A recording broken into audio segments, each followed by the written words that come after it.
একই দিন আমার নাম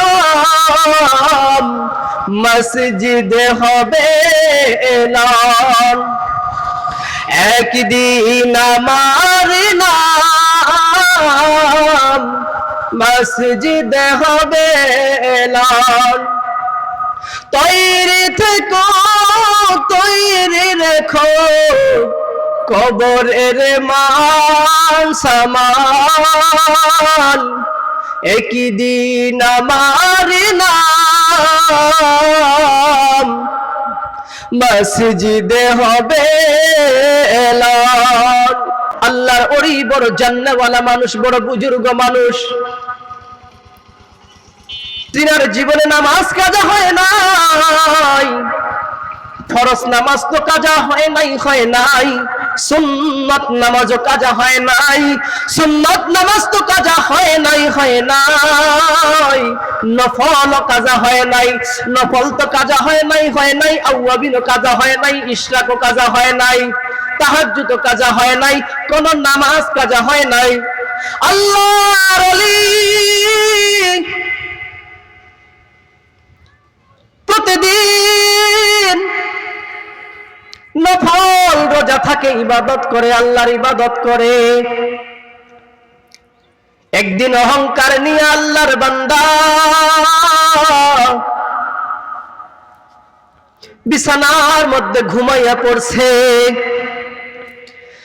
আল্লাহর বান্দা বিছানার মধ্যে ঘুমাইয়া পড়ছে রে মুসলমান, আল্লাহর বান্দা ঘুমাইয়া পড়ছে।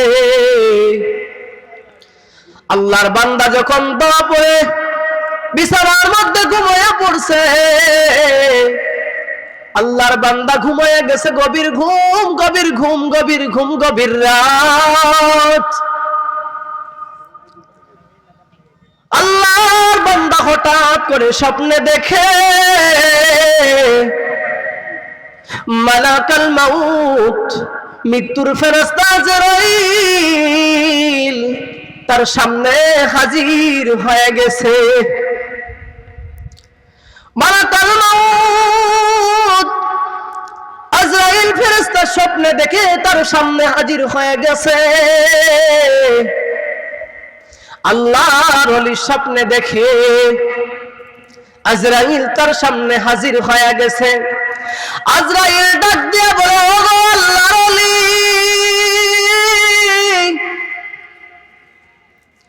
তোমার সময় শেষ হয়ে গেছে, আর তুমি দুনিয়ায় বেঁচে থাকতে পারবা না। আমার আল্লাহ পাঠাইছে আপনার জানটাকে কবজ করে নেওয়ার জন্য। ওগো আল্লাহর ওলি, আমি দেরি করব না, না, আমার হাতের মধ্যে সময় নাই। ও বন্ধু দেখেন দে, নিজে জাহান্নামের আগুন থেকে বাঁচলে হবে না, আহাল পরিবারকেও জাহান্নামের আগুন থেকে বাঁচাইতে হবে। যদি না বাঁচাইতে পারো, দেখেন আল্লাহর ওলির কি পরিণতি হলো স্বপ্নে। আল্লাহর ওলি এত বড় কুতুবুল্লাহ আলম, আল্লাহর ওলি ডাক দিয়া বলে, ও আজরাইল, সময় যেহেতু নাই, আল্লাহ যেহেতু অর্ডার দিয়েছে, আর আমার হায়াত যেহেতু শেষ হয়ে গেছে, তাহলে আমার জানকে তুমি কবজ করে নাও, আমার কোনো আপত্তি নাই। আল্লাহর ওলি এই কথা বলা মাত্র মালাকাল মাউত আজরাইল আল্লাহর ওলির জান কবজ করা শুরু করে দিয়েছে। মালাকাল মাউত আজরাইল আল্লাহর ওলির জান কবজ করতেছে, জান কবজ করতেছে। আল্লাহর ওলির জান কবজ করা হলো। আল্লাহর ওলি স্বপ্নে দেখতেছে আল্লাহর ওলির জান কবজ করে নেওয়া হয়েছে। জান কবজ করে নেওয়ার পরে আল্লাহর ওলি এবার স্বপ্নে দেখে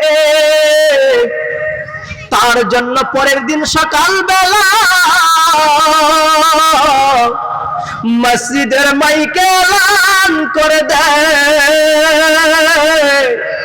আল্লাহর ওলি আর দুনিয়ার জমিনে বেঁচে নাই। মাইকের মধ্যে আল্লাহর ওলির এলান হয়ে গেল, আমাদের এলান একদিন মাইকের মধ্যে হয়ে যাবে। একই দিন আমার নাম মসজিদে হবে এলান, একদিন আমার নাম মসজিদে হবে এলান। তৈরি থেকো, তৈরি রেখো, কবরের মান সামান, একই দিন আমার নাম মসজিদে হবে এলান। আল্লাহর ওলির নাম মাইকে এলান হয়ে গেছে। আল্লাহর ওলি স্বপ্নে যুগে দেখে, সেই দিন দেখা যাবে সব মানুষগুলো আল্লাহর আদালতে বিচার নিয়ে হাজির হয়ে যাবে। কার নামে বিচার নিয়ে হাজির হয়ে যাবে? ওই যে ব্যক্তি মসজিদে 5 বার মসজিদে যাইতো, আজান দিত, নিজে নামাজ পড়তো, নিজে ইবাদত করত, নিজে তাসবিহ জপত, নিজেরা বিশাল আল্লাহওয়ালা মনে করত, নিজেরা বিশাল বড় বুজুর্গ মনে করত। ওই ব্যক্তি নিজে ভালো হয়েছে, কিন্তু আল্লাহ ওই বান্দা কোনদিন আমাদেরকে ভালো বানান নাই, ভালো বানানোর কথা বলেন নাই, আমাদের কাছে ইসলামের দাওয়াতও নিয়ে আসেন নাই। সেই দিন সমস্ত মানুষরা অভিযোগ করবে আল্লাহর দরবারে। সেই দিন ওই শিক্ষিত ওই মানুষটা, ওই জাননেওয়ালা, নামাজ পড়নেওয়ালা, তাসবিহ পড়নেওয়ালা, কোরআন পড়নেওয়ালা, ওই মানুষটাকেও সেই দিন কি করা, সেই ব্যক্তিটাও জাহান্নামের মধ্যে যাবে তার আহলে পরিবারকে না ডাকার কারণে। বলেন নাউজুবিল্লাহ। এই জন্য আমার আল্লাহ পাক রব্বুল আলামিন বলেন, ইয়া আইয়ুহাল্লাযীনা আমানু কু আনফুসাকুম ওয়া আহলিকুম নারা। আল্লাহ পাক রব্বুল আলামিন ডাক দিয়া বলেন, ও ঈমানদারেরা শোনো, তুমি নিজেও জাহান্নামের আগুন থেকে বাঁচো, তোমার আহলে পরিবারকেও জাহান্নামের আগুন থেকে বাঁচাও। ও বান্দা, নিজে জাহান্নামের চেষ্টা তুমি যেমন করো না, তুমি যেমন জান্নাতে যাওয়ার চেষ্টা করো, প্রতিযোগিতা করো রে বান্দা। ও বান্দা শোনো শোনো শোনো, ঠিক তেমনি ভাবে তোমার পরিবারকেও জাহান্নামের আগুন থেকে বাঁচানোর চেষ্টা করো। তুমি ঠিক যেমনি ভাবে প্রতিদিন কোরআন পড়ো, তোমার পরিবারকেও কোরআন শিক্ষা দেওয়ার চেষ্টা করো। তুমি যেমনি ভাবে তুমি মসজিদে যাও নামাজ পড়ার জন্য রে বান্দা, ঠিক তেমনি ভাবে তোমার বাড়ির লোকগুলাকেও, তোমার পরিবার গুলাকেও, তোমার এলাকাবাসীকেও মসজিদে নিয়ে যাওয়ার চেষ্টা করো। ও বান্দারে শোনো রে বান্দা শোনো, তুমি ঠিক যেমনি ভাবে কাবা ঘর তাওয়াফ করার জন্য, হজ করার জন্য যাও রে বান্দা। ও বান্দা শোনো, তোমার সম্পদ আছে, হজ করার জন্য মক্কা মদিনায় চলে যাও, কিন্তু বান্দারে তোমার বাড়ির পাশে অনেক টাকাওয়ালা মানুষ আছে, হজে যায় না, কেন তাদেরকে হজের দাওয়াত তুমি দাও না বান্দা বলো?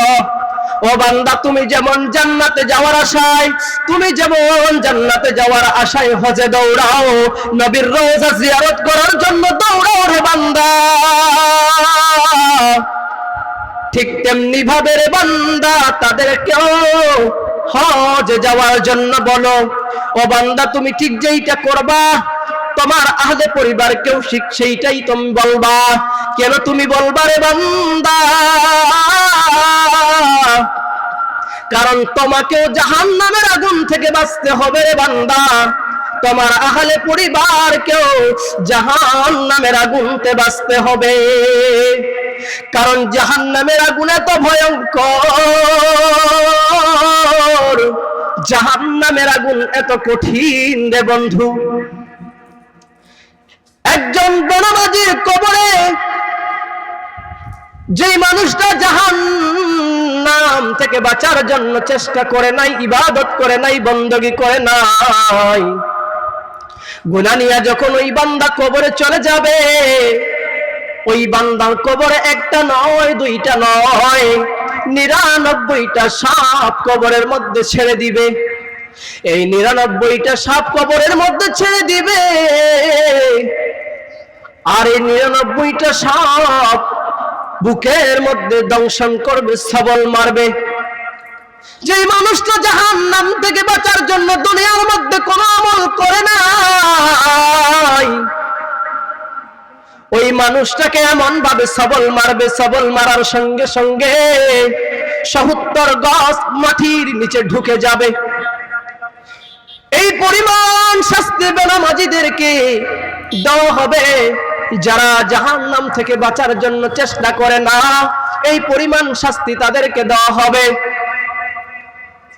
আবার যারা জাহান্নামের আগুন থেকে বাঁচার চেষ্টা করবে না, এত উঁচু জায়গায় ওই গুনাহগার বান্দাকে উঠা হবে, আর জাহান্নামের গর্তে তাকে ফেলানো হবে।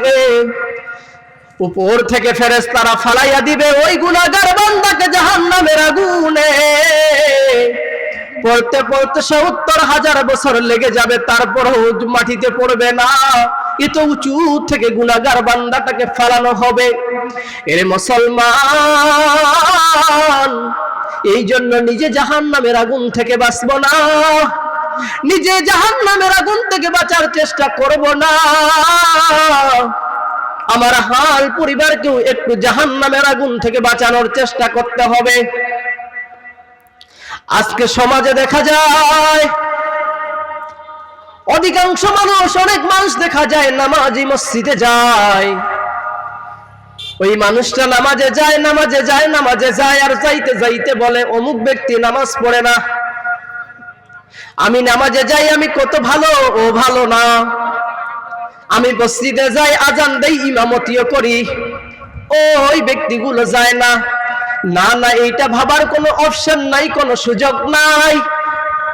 তুমি যেমন নামাজে যাও রে বান্দা, ঠিক তেমনি ভাবে ওই মানুষগুলোকে নামাজের জন্য ডাকো। খবরদার মনে হিংসা নিও না, বিদ্বেষ নিও না, খবরদার হিংসা বিদ্বেষ নিও না। যদি নামাজেও যাও, মসজিদে যাও, আর মনে যদি অহংকার নিয়ে আমার ঘরে যাও, ও বান্দা মনে রাখো, একবার নয়, দুইবার নয়, 1 বছর নয়, 2 বছর নয়, যদি 70 বছর যদি তুমি আমি আল্লাহকে সিজদা দাও, একটা সিজদাও আমি আল্লাহর দরবারে বান্দা তোমার কবুল হবে না। ও বান্দা, এই জন্য বিশুদ্ধ নিয়তে আমার ঘরে আসবা, আমার ইবাদত করবা। কিন্তু আজকে আপনার আমার সমাজে দেখা যায়, আমাদের সমাজে দেখা যায়, বাবা বিশাল বড় মুহাদ্দিস হয়ে গেছে, বাবা মসজিদে যায়, আজান দেয়, নামাজ পড়ে, কিন্তু সন্তান দেখা যায় গাজার সাথে সম্পৃক্ত, ট্যাবলেটের সাথে সম্পৃক্ত, টাপেনের সাথে সম্পৃক্ত, নেশার সাথে জড়িত। ও বাবা, ভালো করে শোনো, তুমি ৭৭ বছর মসজিদে গিয়া যদি সিজদা দাও, আর তোমার সন্তানকে যদি মাদক থেকে না ফিরাতে পারো, খারাপ পথ থেকে না ফিরাতে পারো, তুমি যদি চেষ্টা করো, এটা হবে আলাদা কথা। কিন্তু তুমি ভালো হয়ে থাকবা, সন্তানদের শাসন করবা না, ইসলামের পথে আনার কথা বলবা না, তাহলে তুমি বাবা হয়ে যত ইবাদত করো না কেন, সব ইবাদত বৃথা চলে যাবে, সমস্ত ইবাদত বندگی তোমার ব্যর্থ হয়ে যাবে। অতএব তুমি ভালো হবা, তুমি বাবা যদি ভালো হও, তুমি মা যদি ভালো হয়ে যাও, তোমরা যদি ইবাদত করনে वाला বান্দা বান্দি হও, তোমরা যেমন জাহান্নামের আগুন থেকে বাঁচতেছো, ঠিক তেমনি ভাবে তোমার পরিবারটাকেও জাহান্নামের আগুন থেকে বাঁচানোর চেষ্টা করো। যদি তুমি জাহান্নামের আগুন থেকে বাঁচানোর চেষ্টা না করো, তাহলে কিন্তু কিয়ামতের ময়দানে সন্তানরা, পরিবাররা অভিযোগ করবে, আল্লাহ তিনি অনেক বড় জান্নাতওয়ালা ছিলেন, আমাদেরকে বলেন নাই, আমাদেরকে তাগিদ দেন নাই, অতএব না খাই আমরা জাহান্নামে যাব না, তাদেরকেও জাহান্নামে নিয়ে যাব। এই জন্য আমার আল্লাহ পাক রব্বুল আলামিন বলেছেন, তুমি নিজে জাহান্নামের আগুন থেকে বাঁচো, তোমার আহল পরিবারকেও তোমরা জাহান্নামের আগুন থেকে বাঁচিয়ে নাও। একজন কুতুবুল আলম, আল্লাহর ওলি, বড় জান্নাতওয়ালা মানুষ, বড় বুজুর্গ মানুষ, তিনার জীবনে নামাজ কাজা হয় নাই, ফরজ নামাজ তো কাজা হয় নাই, সুন্নাত নামাজও কাজা হয় নাই, সুন্নাত নামাজ তো কাজা হয় নাই, নফল কাজা হয় নাই, নফল তো কাজা হয় নাই, আওয়াবিনও কাজা হয় নাই, ইশরাকও কাজা হয় নাই, তাহাজ্জুদও কাজা হয় নাই, কোন নামাজ কাজা হয় নাই। আল্লাহর ওলি প্রতিদিন নফল রোজা থাকে, ইবাদত করে, আল্লাহর ইবাদত করে। একদিন অহংকার নিয়ে আল্লাহর বান্দা বিছানার মধ্যে ঘুমাইয়া পড়ছে, আল্লাহর বান্দা বিছানার মধ্যে ঘুমাইয়া পড়ছে রে মুসলমান, আল্লাহর বান্দা ঘুমাইয়া পড়ছে। আল্লাহর বান্দা যখন দোয়া পড়ে বিছানার মধ্যে ঘুমাইয়া পড়ছে, আল্লাহর বান্দা ঘুমাইয়া গেছে, গভীর ঘুম, গভীর ঘুম, গভীর ঘুম, গভীর রাত। আল্লাহর বান্দা হঠাৎ করে স্বপ্নে দেখে মালাকাল মাউত, মৃত্যুর ফেরেশতা আজরাইল তার সামনে হাজির হয়ে গেছে। মালাকাল মাউত আজরাইল ফেরেশতা স্বপ্নে দেখে তার সামনে হাজির হয়ে গেছে। আল্লাহর ওলি স্বপ্নে দেখে আজরাইল তার সামনে হাজির হয়ে গেছে। আজরাইল ডাক দিয়ে বলে, ও আল্লাহর ওলি,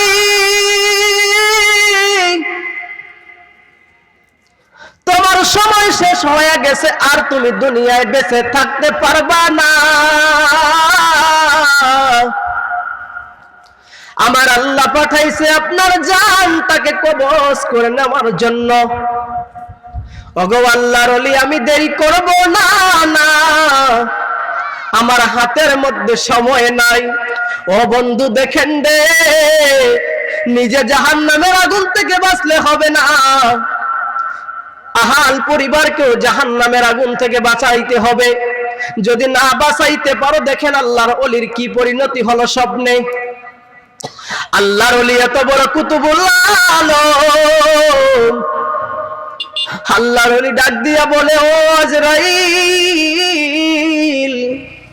সময় যেহেতু নাই, আল্লাহ যেহেতু অর্ডার দিয়েছে, আর আমার হায়াত যেহেতু শেষ হয়ে গেছে, তাহলে আমার জানকে তুমি কবজ করে নাও, আমার কোনো আপত্তি নাই। আল্লাহর ওলি এই কথা বলা মাত্র মালাকাল মাউত আজরাইল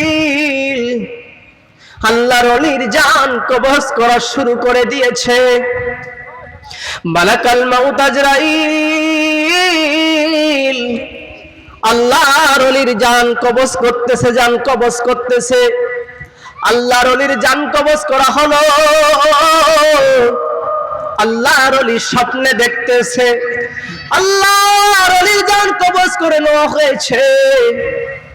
জান কবজ করে নেওয়ার পরে আল্লাহর ওলি এবার স্বপ্নে দেখে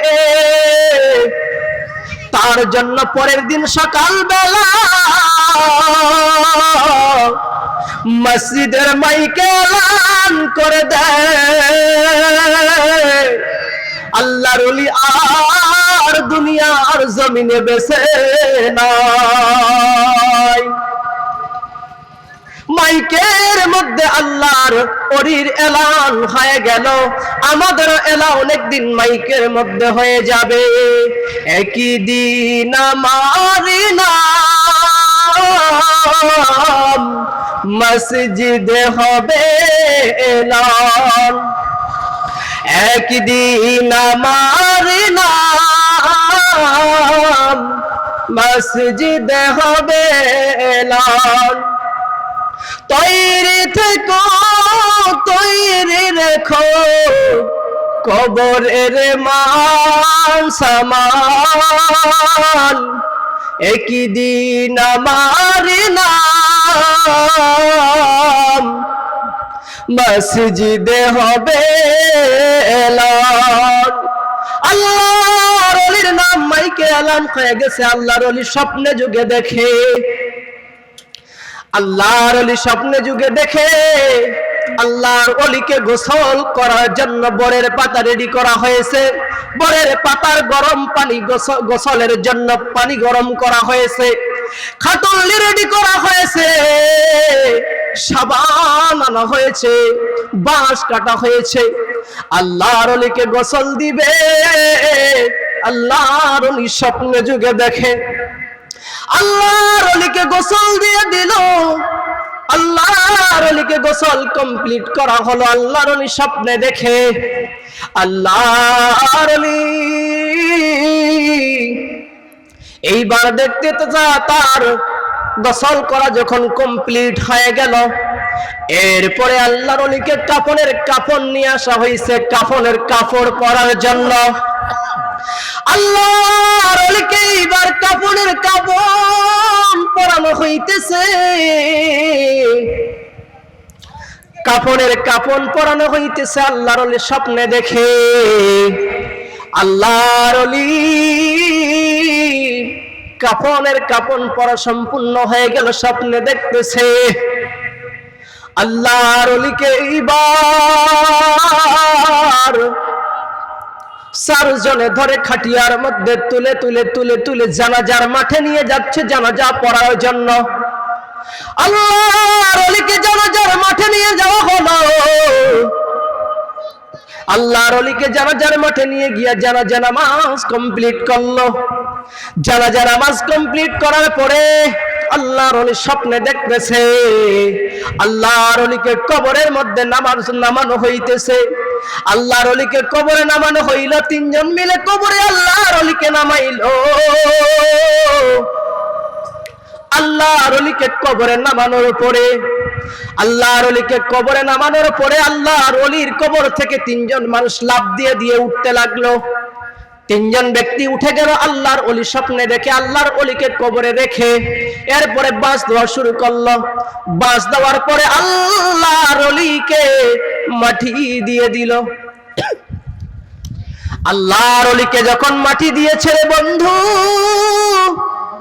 আল্লাহর ওলি স্বপ্নে দেখে এখন ফেরেশতারা চলে এসেছে তাকে সওয়ালের জবাব করার জন্য। সওয়ালের জবাব করার জন্য ফেরেশতারা হাজির। ফেরেশতারা অলরেডি আল্লাহর ওলিকে সওয়ালের সওয়াল জবাব শুরু করে দিয়ে প্রশ্ন করা শুরু করে দিয়েছে। মান রাব্বুকা, তোমার রবকে, মান দীনুকা, তোমার দিনকে, আমান নবিউকা, তোমার নবীকে। ও আল্লাহর ওলি বলো। আল্লাহর ওলি বলা শুরু করে দিয়েছে। আল্লাহর ওলি তিনটা প্রশ্নের জবাব দিয়ে দিয়েছে। বলেন সুবহানাল্লাহ। আল্লাহর ওলি স্বপ্ন দেখে আল্লাহ পাকের পক্ষ থেকে ফয়সালা হয়ে গেছে, অর্ডার হয়ে গেছে। ও ফেরেশতারা, আমার বান্দা সারা জীবন ইবাদত বندگی করেছে, জাহান্নামের আগুন থেকে বাঁচানোর জন্য চেষ্টা করেছে। আমার বান্দাকে তোমরা জান্নাতের মধ্যে পৌঁছায়া দাও। বলেন সুবহানাল্লাহ। কিন্তু রে মুসলমান বন্ধুরে, এইবার দেখেন ঘটনায় জায়গার মধ্যে কি ঘটে গেল। আল্লাহর ওলি সুন্দর একটা চিকন রাস্তা আছে, এই চিকন রাস্তা দিয়া হেঁটে হেঁটে হেঁটে হেঁটে জান্নাতের ভিতরে ঢুকতে হবে। জান্নাতের গেট, জান্নাতের গেটে ফেরেশতারা আহলান সাহলান মারহাবা জানার জন্য, ফেরেশতারা ফুল নিয়ে বরণ করার জন্য দাঁড়িয়ে আছে। আল্লাহর ওলি যাবে, আল্লাহর ওলি যাবে, আল্লাহর ওলি জান্নাতের মধ্যে ঢুকবে। স্বপ্নে যুগে দেখতেছে, ইন্দি মিন টাইমে ডানে দেখে, বামে দেখে, পিছনে দেখে, সামনে দেখে, হাজার হাজার মানুষ চতুর্দিকে দাঁড়াইয়া গেছে। আর প্রত্যেকটা মানুষের মুখে ইয়া লাদ্রি ইয়া লাদ্রি, হায় আফসোস হায় আফসোস হায় আফসোস এই আওয়াজ। আর একটা কথা, ওগো আল্লাহর ওলি গো, যদি তুমি জান্নাতে যাও, আমরা যত পাপী মানুষ আছি, যত গুনাহগার মানুষ আছি, আমাদের সবাইকে জান্নাতে নিয়ে আপনাকে জান্নাতে যাওয়া লাগবে, নইলে আমরা কোন জাহান্নামী আপনাকে জান্নাতে যেতে দিব না। আল্লাহর ওলি ডাক দিয়া বলে, ও জাহান্নামীরা, কেন এই কথা তোমরা বলো? আল্লাহর ওলি ডাক দিয়া বলে, ও জাহান্নামী, তোমরা কেন এই কথা বলো? এইবার সমস্ত জাহান্নামীরা ডাক দিয়া বলবে, ওগো আল্লাহর ওলি শোনো, ওগো আল্লাহর ওলি শোনো গো, শোনো গো, শোনো।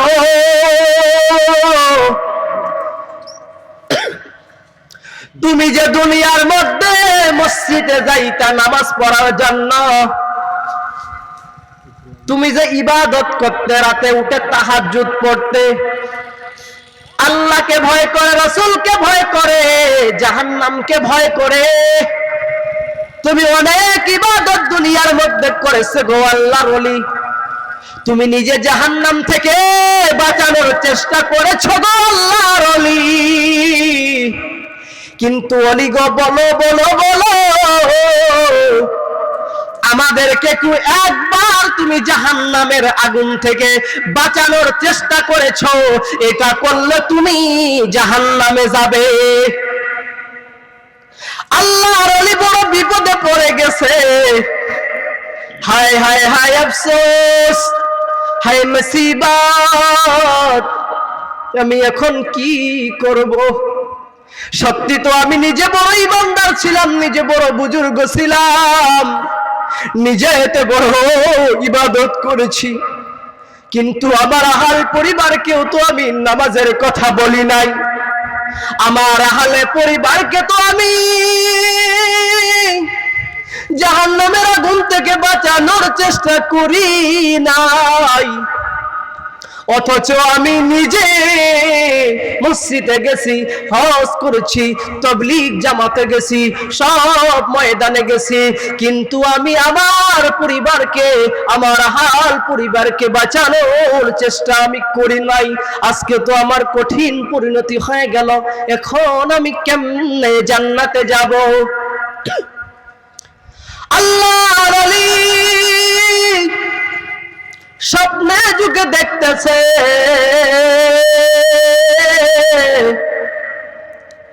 আল্লাহর ওলিকে সমস্ত জাহান্নামের মানুষগুলো টেনে টেনে টেনে টেনে জান্নাতের রাস্তা থেকে নামিয়ে নিয়ে আসতেছে।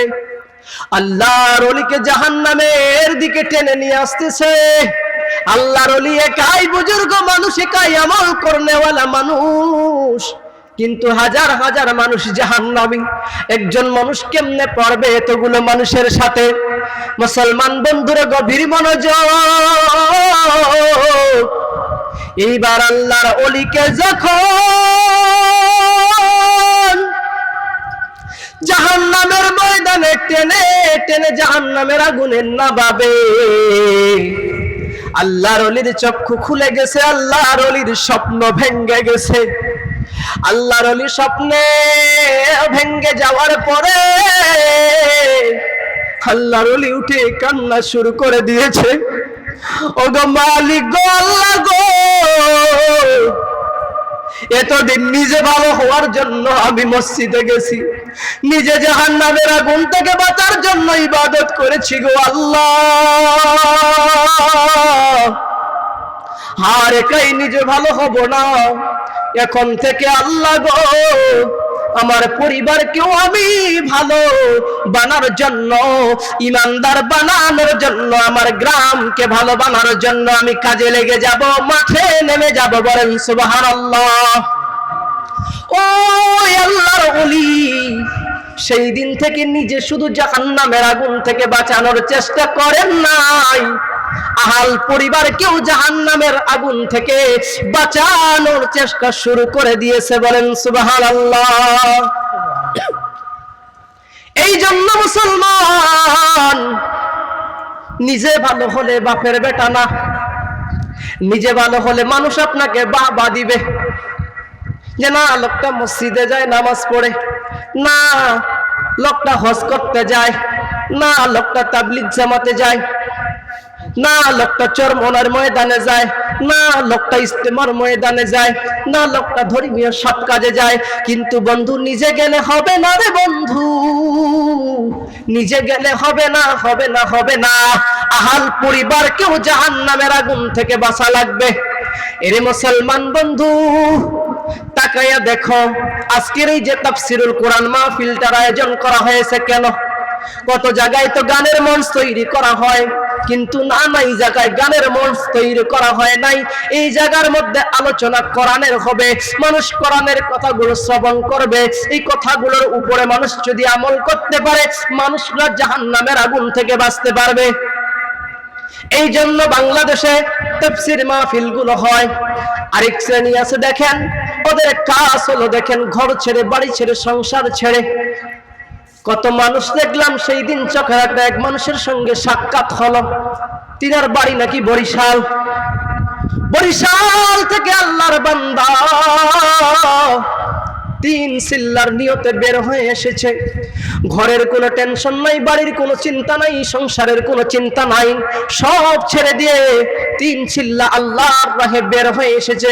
বলতেছে হুজুর শুধু আমি নিজে আসে নাই, আমার সন্তান একটাই, সন্তানটাকেও জামাতের মধ্যে নিয়ে এসেছি। বলেন সুবহানাল্লাহ। শুধু নিজে বাঁচার চেষ্টা করতেছি না গো হুজুর, মানুষের দাঁড়ে দাঁড়ে ঘুরে ঘুরে ঘুরে ঘুরে আমরা তাবলীগ জামাতের মানুষরা মানুষকে দিনের পথে ডেকে আনি। বলেন সুবহানাল্লাহ।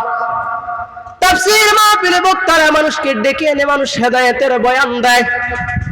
কত মানুষ তো আল্লাহকে পাওয়ার জন্য বেকুল হয়ে আছে, কিন্তু আপনি আমি জাহান্নামের আগুন থেকে বাঁচার চেষ্টা করি না। আমরা আল্লাহকেও তালাশ করি না, আল্লাহকেও খুঁজি না। কথা বলেন ঠিক কিনা? আমার দয়ার মাওলা রে তোমাকে বুঝি পাইলাম না, আমার দয়ার মাওলা রে তোমাকে বুঝি পাইলাম না। তোমাকে পাইবার আসে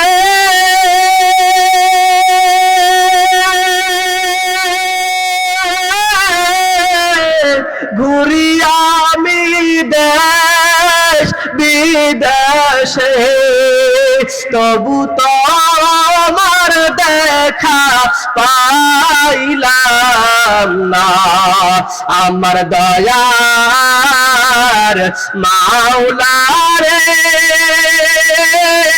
তোমাকে বুঝি পাইলাম না। তোমাকে পাইবার আসে হাতে হাত দিলাম পীরের হাতে, তোমাকে পাইবার আসে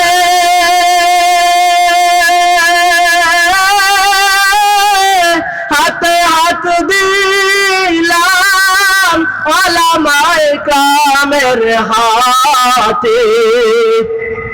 তাবলীগ জামাতে করলাম বিছানা, শরমনায়ের ময়দানে করলাম বিছানা, ইজতিমার ময়দানে করলাম বিছানা। আমার দয়ার মাওলা রে, তোমাকে বুঝি পাইলাম না।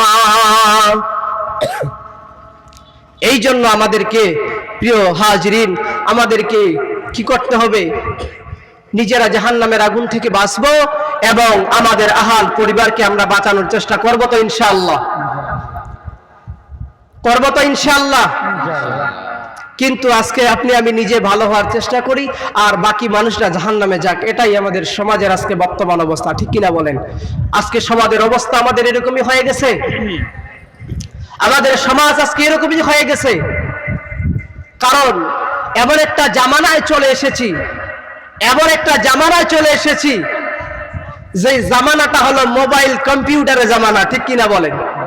আমি নিজে কি ভালো হব আর মানুষকে কি ভালো বানানোর চেষ্টা করব? কারণ আগের মানুষরা ব্যস্ত ছিল চিঠি নিয়া, কি নিয়া বলেন? চিঠি নিয়া। আর মোবাইল আসার কারণে ভালো হওয়া তো দূরের কথা, আজকে বাংলাদেশের ছেলে মেয়েরা মোবাইল নিয়ে ব্যস্ত, কথা বলেন ঠিক কিনা? এই মোবাইল আসার কারণে আজকে পুরো সমাজগুলো বেশিরভাগ আজকে যেমন উপকার হয়েছে তার চাইতে বেশি সমাজ, ছাত্র, ছেলে মেয়েরা নষ্ট হয়ে গেছে, কথা বলেন ঠিক কিনা? কথা বলেন। এই জন্য এই মোবাইলটাকে একটু আমাদেরকে দূরে সরাতে হবে, টেলিভিশনটাকে একটু দূরে সরাতে হবে, কথা বলেন। কারণ এই এমন একটা পরিস্থিতি হয়ে গেছে যে মোবাইলের কারণে আজকে ছেলে মেয়েরা বেশি নষ্ট হয়ে গেছে, কথা বলেন ঠিক কিনা? কারণ এই মোবাইল যখন পায় আজকের ছেলে মেয়েরা ফেসবুকের ভিতরে ঢুকে আরাম সুখে ফেসবুক চালায়, কথা বলেন ঠিক কিনা? দেশে মোবাইল আইছে, চিঠি বন্ধ হয়ে আছে, দেশে মোবাইল আইছে, চিঠি বন্ধ হয়ে আছে, দেশে মোবাইল আইছে, চিঠি বন্ধ হয়ে আছে, পলা মায়ার মনের কথা ভাসে বাতাসে, পলা মায়ার মনের কথা ভাসে বাতাসে, ঠিক কিনা? দেখো পলা মায়ার মন বাবা ফেসবুকে এখন, দেখো ছেলে মেয়ের মন বাধা ফেসবুকে এখন, দেখো বুড়া বুড়ির মন বাধা ফেসবুকে এখন, ফেসবুক ছাড়া সময় কারো কাটে না এখন, দেশে মোবাইল আইছে, চিঠি বন্ধ হয়ে আছে, দেশে মোবাইল আইছে, চিঠি বন্ধ হয়ে আছে, দেওয়ানা বানাইছে, পলা মায়ার মনের কথা ভাসে বাতাসে, পলা মায়ার মনের কথা ভাসে বাতাসে, ও দেখো পলা মায়ার মন বাধা ফেসবুকে এখন, দেখো চাচা চাচির মন বাধা টেলিভিশনে এখন, নামাজ রোজার নাই খবর, টেলিভিশনে ব্যস্ত সারাক্ষণ, মোবাইল ছাড়া টেলিভিশন ছাড়া সময় কারো কাটে না এখন, দেশে মোবাইল আইছে, দেশে টিভি আইছে, দেশে নেট আইছে, দেশে ফেসবুক আইছে, চিঠি বন্ধ হইয়াছে, পলা মায়ার মনের কথা ভাসে বাতাসে, পলা মায়ার মনের কথা ভাসে বাতাসে, ঠিক কিনা বলেন? আজকে সমাজ এই মোবাইলটা আজকে বন্ধু সবচেয়ে বেশি সমাজটাকে নষ্ট করে দিয়েছে। এই জন্য আল্লাহ তাআলা যেন আমাদেরকে এই মোবাইল নামের গজব থেকে, টেলিভিশনের গজব থেকে, গুনাহ থেকে যেন আল্লাহ আমাদেরকে হেফাজত করে, জোরে বলেন আমিন, জোরে বলেন আমিন। মহান আল্লাহ পাক রব্বুল আলামিন যেন আমাদেরকে এই সমস্ত গুনাহ থেকে আল্লাহ যেন আমাদেরকে হেফাজত করে। আল্লাহ 3 শ্রেণীর মানুষকে মাফ করবে না। কয় শ্রেণীর মানুষকে বলেন? কয় শ্রেণীর? 1 নাম্বার হলো যে ব্যক্তি শিরক করবে আল্লাহ এই ব্যক্তিকে মাফ করবে না। যে ব্যক্তি শিরক করবে এই ব্যক্তি আল্লাহ এনাকে মাফ করবে না। 2 নাম্বার হচ্ছে যারা নিত্যদিন চোখের গুনাহ করে। নিত্যদিন যারা কিসের গুনাহ করে? নিত্যদিন যারা চোখের গুনাহ করে, নিত্যদিন যারা কানের গুনাহ করে, নিত্যদিন যারা মুখের গুনাহ করে, নিত্যদিন যারা হাতের গুনাহ করে, নিত্যদিন যারা পায়ের গুনাহ করে, এই সমস্ত মানুষকে আল্লাহ কোনোদিন মাফ করবে না। কেন মাফ করবে না? কারণ এই চোখ দিয়ে কত আপনি বেগানা দেখতেছেন, এই চোখ দিয়ে কত নাচ গান দেখতেছেন, এই চোখ দিয়ে কত খারাপ জিনিস আজকে আপনি আমি দেখতেছি। কথা বলেন ঠিক কিনা? এই হাত দিয়ে কত খারাপ কাজ করতেছি, এই মুখ দিয়ে কত মানুষকে কটূক্তি করতেছি। এই সমস্ত মানুষ কোনদিন জান্নাতে যাবে না, আল্লাহ এদেরকে মাফ করবে না। 3 নাম্বার, যাদের ভিতরে জাররা পরিমাণ অহংকার থাকবে। যাদের অন্তরে জাররা পরিমাণ কি থাকবে? যাদের অন্তরে জাররা পরিমাণ অহংকার থাকবে, তাদেরকে আল্লাহ মাফ করবে না। এই সমস্ত মানুষ জান্নাতেও যেতে পারবে না। আল্লাহ পাক রব্বুল আলামিন যেন এই 3টা পাপ থেকে আল্লাহ যেন আমাদেরকে হেফাজত করে, আল্লাহ যেন টেলিভিশন, আল্লাহ যেন মোবাইল থেকে, এই 2টা গজব থেকে আল্লাহ যেন আমাদের সবাইকে হেফাজত করে। জোরে বলেন আমিন।